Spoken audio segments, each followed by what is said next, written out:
Kung ang isang babae ay umabot sa punto na wala na siyang iba kundi ang Diyos, isang makapangyarihang, bagay ang nabubuo sa loob niya, hindi ito katapusan ng kanyang kwento, ito ay isang lugar ng kapanganakan ng kanyang pagbabago.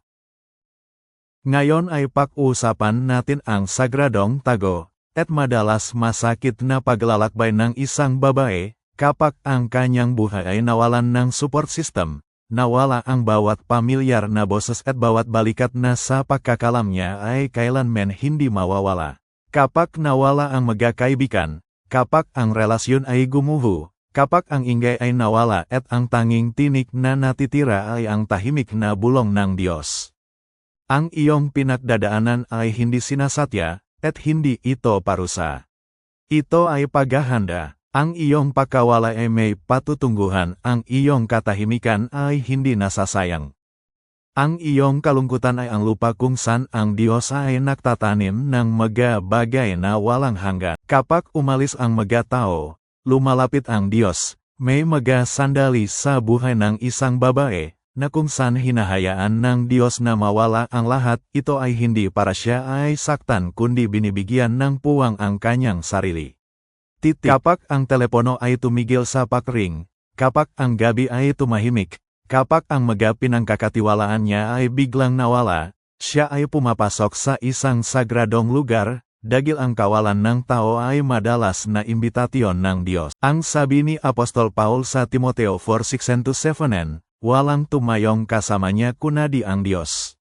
At ito ang paghahayak na natuklasan ng bawat babaeng pinili ng Diyos. Kapag ang lahat ay umalis, lumalapit ang Diyos. Hindi siya natatakot sa kanyang kalungkutan, hinahayaan niyang mabigo sa mga tao upang malaman niya kung sino ang tapat. Hindi ito abandonment kundi alignment. Sa katahimikan naririnig niya ang bulong ng Diyos dahil ang maingay na buhay ay nagpapahirap na marinig ang isang magiliw na Diyos. Kaya minsan sa kanyang awa, hinahayaan niyang makwakas ang isang relasyon, hinahayaan niyang ang mga text messages ay walang sagot, hinahayaan niyang lumayo ang kanyang magkakaibigan, hindi para sirain siya ngunit para basagin ang mga ingay sa paligid niya. Dahil ang boses ng Diyos ay bulong at ang bulong ay maririnig lamang kapag tumahimik na ang isang babae.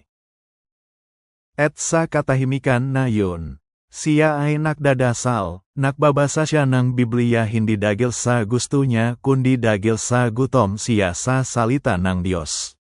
Huminto siyang magdepende sa boses ng mga tao at natuto siyang magdepende boses ng Diyos at dun nagsisimula ang pagbabago. Muli niyang natuklasan ang kanyang pagkakakilanlan na bilang isang anak ng hari. Natutunan niyang ang Diyos ay hindi isang bagay na takbuhan matapos ang lahat ay bumagsak, siya ay pundasyon ng kanyang kinatatayuan, siya ay tagabuo ng kanyang buong kapalaran. Kinalimutan ng mga tao ngunit nakikita siya ng Diyos at palagi niyang nasasabi na ikaw ang Diyos na nakakakita sa akin. Tinatanggal ng Diyos ang kanyang mga saklay upang turuan siyang tumayo. Maraming mga babae ang tinuturuan na umasa sa iba para manindigan, para sa kaginhawaan, para sa gabay, ngunit ang babaeng umaasa lamang sa iba ay hindi kailanman natutuklasan ang lakas na ibinigay sa kanya ng Diyos. Kaya inalis ng Diyos ang kanyang mga saklay hindi upang saktan siya, kundi sanayin siya, ang mga saklay na ito ay hindi lamang mga tao, kundi ang mga ito rin ay ang kanyang mga plano, ang kanyang mga ginagawa, ang kanyang imahe, ang kanyang paknene na kontrolin ang kanyang pangangailangan ng pag-apruba. Kapag ang mga bagay na iyon ay bumagsak, ito ay parang isang malaking kawalan, ngunit ito pala ay pagpapalaya sa kanya. Kapag nawala ang mga bagay na alam niyang kailangan niya, madidiskubre niya kung sino ang talagang kailangan niya at walang iba kundi ang Diyos. Ang sakit ay hindi niya kaaway, ito ay nagiging guro niya. Ang sakit ang isang pinakamatinong kasangkapan, at kung ang isang babae ay walang iba kundi ang Diyos lamang, nagiging silid-aralan niya ang sakit na kanyang nararamdaman. Kung saan ay inihahanda siya para sa kanyang layunin, ang sakit ay hindi kaparusahan kundi tagapaglinis, tiknan mo si Hana sa Biblia. Ang kanyang sakit ang naktulak sa kanya para sa mas malalim na panalangin. Ang kanyang pagdurusa at naging altar kingsan pinaglihi ang kanyang magahimala.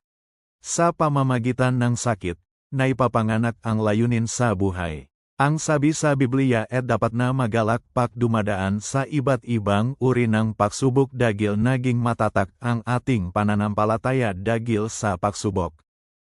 Sa sakit na ipapanganak ang iyong calling, ang pagduruk sa ngayon ay nagiging anointing kinabukasan.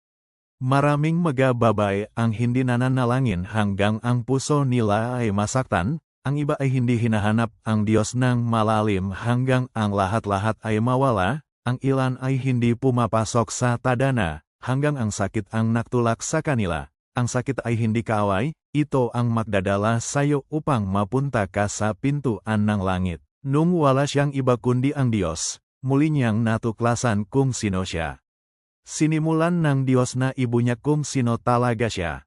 Dagil ang pagkakakilanlan ay madalas nakatago sa likod ng magaingay.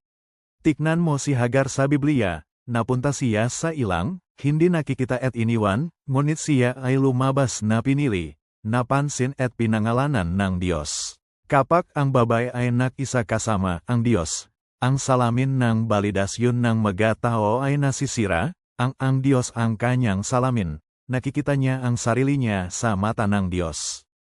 Hindi tinanggihan, ngunit pinili, hindi nasira ngunit naging matibay, hindi marami ngunit ginawa para sa marami at nagsimula siyang mamulaklak sa katahimikan. Sa kanyang pag-isa, ay napagtibay ang kanyang pananampalataya na dinatitinak. May uri ng pananampalataya na nabubuo lamang sa pag-isa, at ito ay ang nakaugat na pananampalataya na sinubok sa pamamagitan ng bagyo at apoy. Lagi niyang sinasabi na ang Diyos ang kanyang tagapagligtas. Yan ang hindi pananampalataya ng babaeng meron lahat. Ito ang pananampalataya ng babaeng halos maubos ang lahat sa kanya at hindi nawawala ang kanyang pagpupuri.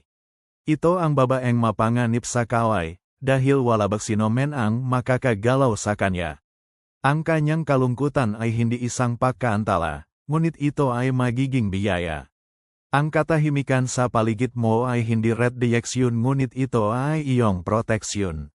Isaiah 43 verse 1-4. Kapag dumaan ka sa tubig ako'y kasama mo, kalak tatawid ka sa magailok, hindi ka malulunot, kapag dumaan ka sa apoy, hindi ka masusunog, at sa ningas nito ay di ka makliliyap, sapagkat ako ang Panginoon mong Diyos, ang banal na Diyos ng Israel, na iyong tagapagligtas. Itinatago ng Diyos, ang magababaeng nasa plano niyang gamitin, inihihiwalay niya ang mga nasa plano niyang iangat, ibinubukot niya ang nasa plano niyang ianoin. Hindi ka isinasantabi, hindi ka walang laman, kung ikaw ay nakakaramdam ng pag-isa, at kung ikaw ay umiiyak ng sikreto, kung ang inisip mo ay nakikita ka ba ng Diyos, ang mensahe na ito ay ang kasagutan.